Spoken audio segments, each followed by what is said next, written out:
Mi nombre es José González, bienvenidos y bienvenidas. Hoy vamos a tomar un café con Aristóteles.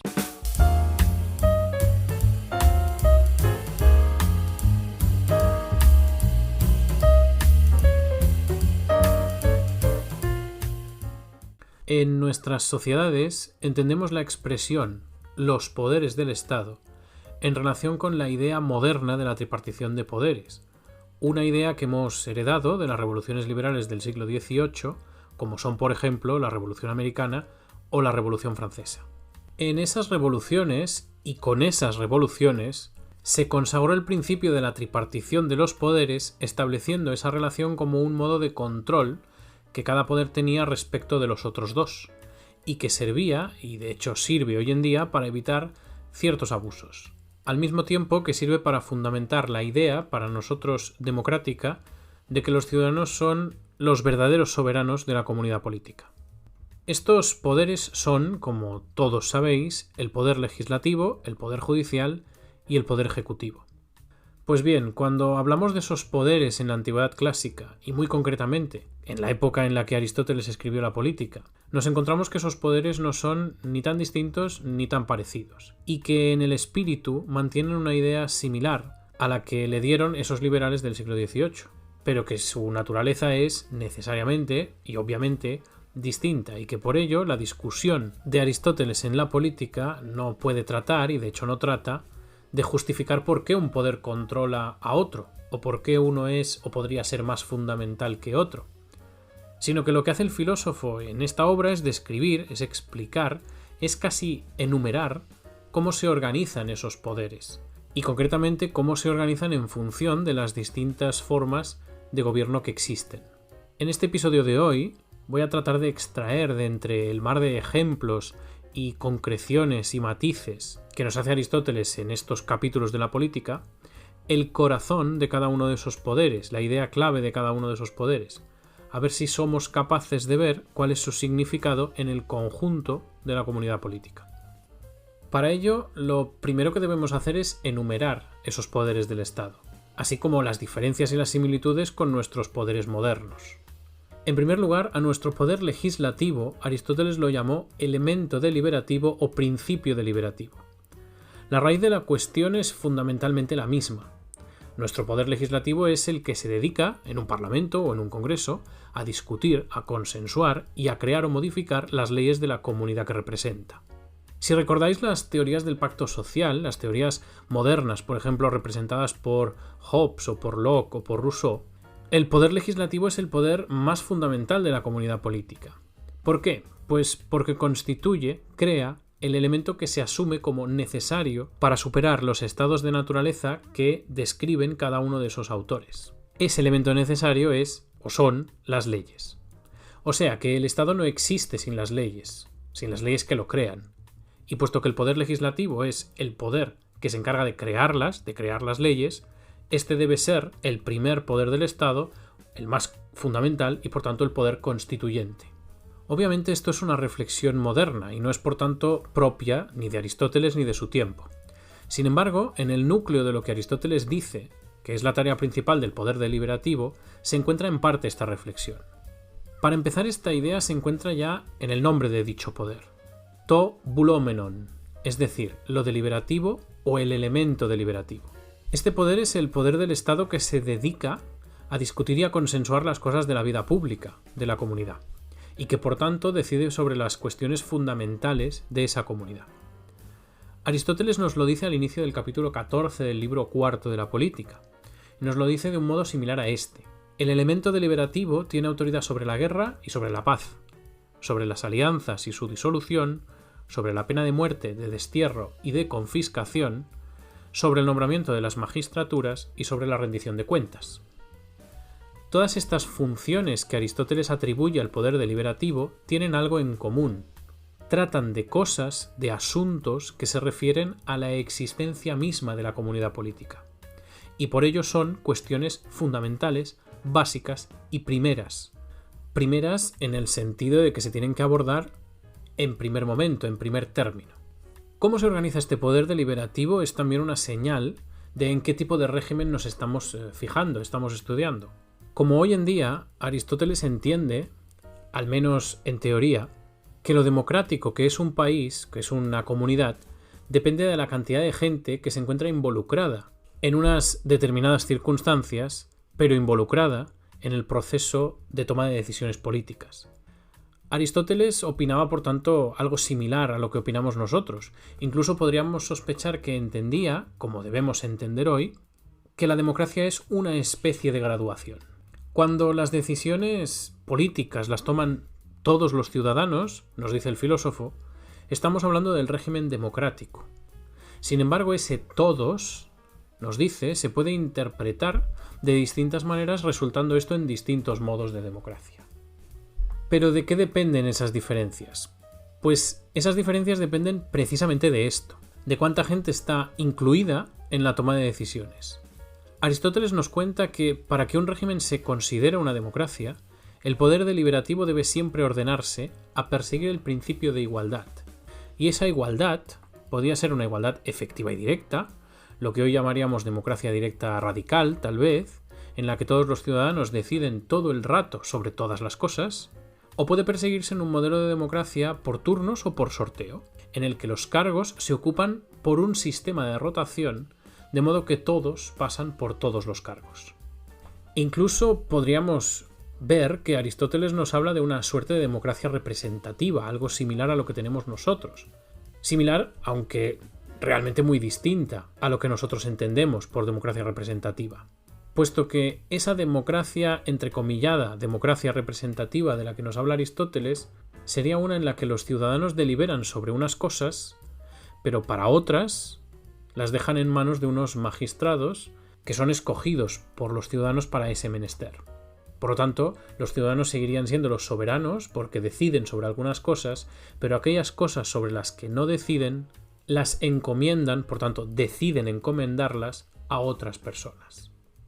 En cambio, si por otra parte el elemento deliberativo de la comunidad no persigue la igualdad, sino que persigue cosas como, por ejemplo, la renta, o la educación, o el mérito, o el linaje, el régimen del que estaríamos hablando sería más bien una oligarquía en los primeros casos y una aristocracia en los segundos. Efectivamente, el principio propio de la oligarquía y en parte de la aristocracia consiste en entender que no todos los ciudadanos son iguales y que algunos están por encima y otros por debajo. Pero ese por encima no es necesariamente despectivo, sino que se refiere solamente, digamos, a que unos son mejores que otros en algún aspecto, por ejemplo, pues en el linaje. En la oligarquía, la razón para la desigualdad sí que tiende a ser menos elegante, ya que, como nos dice Aristóteles, hay una tendencia a que los escogidos para la deliberación, es decir, a los escogidos en la asamblea, sean en este tipo de regímenes, pues aquellos que tienen rentas, propiedades, en definitiva dinero. Las aristocracias, por su lado, son por naturaleza más elegantes, ya que las aristocracias son aquellas comunidades en las que las decisiones políticas se toman en una suerte de método mixto, es decir, algunas las toman los magistrados y otras las toman los ciudadanos. Y esos magistrados normalmente son escogidos entre un grupo concreto de la población y no entre toda la población.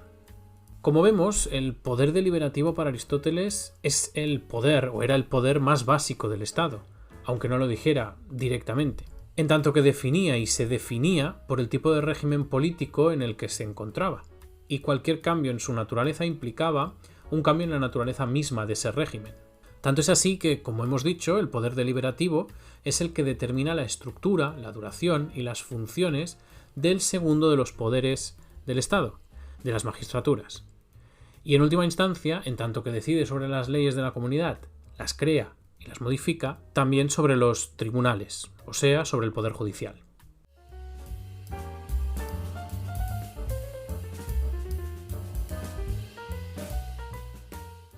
Hoy en el rincón etimológico tenemos una palabra que, aunque no lo parezca, es esencialmente política.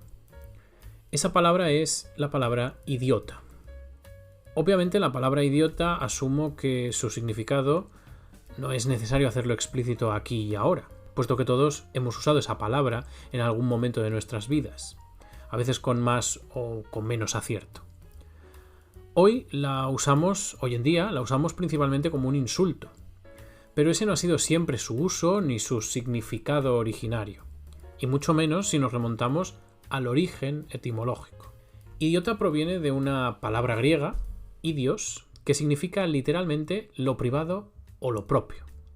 Por tanto, cuando llamamos a alguien idiota, al menos en este sentido etimológico originario, no lo estamos llamando tonto o corto de entendederas ni nada por el estilo, sino que nos estamos refiriendo a él como alguien a quien no le interesa o quien no se involucra en los asuntos públicos, en la política, en el proceso de toma de decisiones.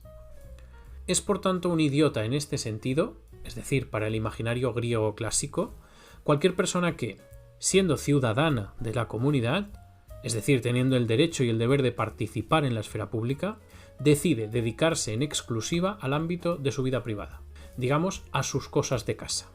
Posiblemente la connotación despectiva que tiene hoy provenga en parte de esta concepción que los griegos tenían de este tipo de gente. Para un griego de la época de Aristóteles, el valor y el sentido de la vida de las personas dependía principalmente de su participación en la polis.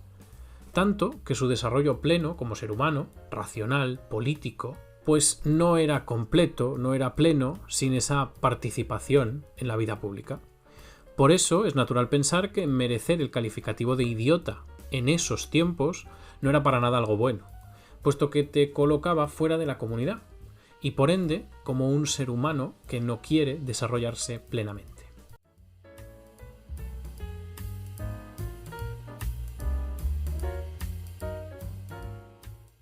El segundo poder, el de las magistraturas o tasarjás, correspondería con nuestra noción moderna del poder ejecutivo, aunque con algunas salvedades y matices, por supuesto. Las magistraturas, como nuestro poder ejecutivo respecto del legislativo, dependen de lo que dicte ese poder legislativo.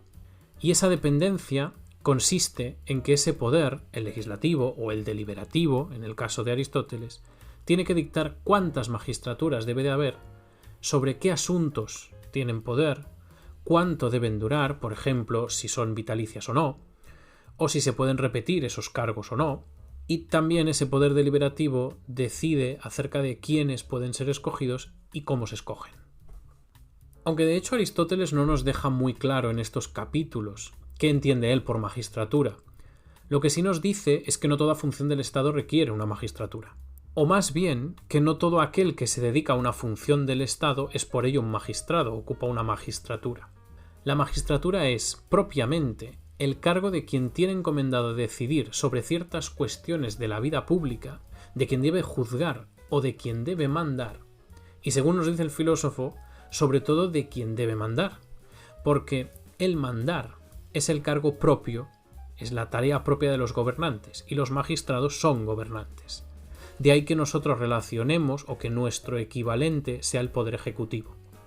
Las magistraturas son, por tanto, como hemos dicho, reflejo del tipo de régimen, también, del que estemos hablando. Y ello se ve claramente en la clasificación que Aristóteles hace acerca de cómo se eligen. La elección de las magistraturas sigue, como no podía ser de otro modo, el principio propio del régimen que dictó el poder deliberativo. O sea, a veces todos los ciudadanos nombran a los magistrados y a veces no. A veces depende ese nombramiento de la renta o de un sorteo o se administra por turnos. Pero en cualquier caso, las magistraturas son en tipo de gobierno, en forma de gobierno, en relación con la forma de gobierno, lo mismo que el poder deliberativo y por las mismas razones. Si todos los ciudadanos están involucrados, en sus distintas formas, las magistraturas serán escogidas por todos y por tanto serán democráticas. Si por el contrario son escogidas por algunos o entre algunos, ya sea por voto o por sorteo, la cosa tenderá a la oligarquía.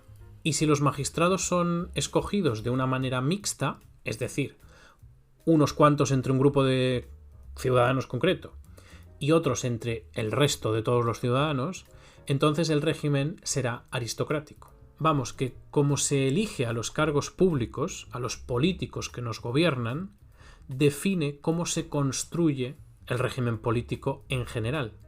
Si se involucra a todos los ciudadanos, será una democracia. Si se involucra a unos pocos, una oligarquía.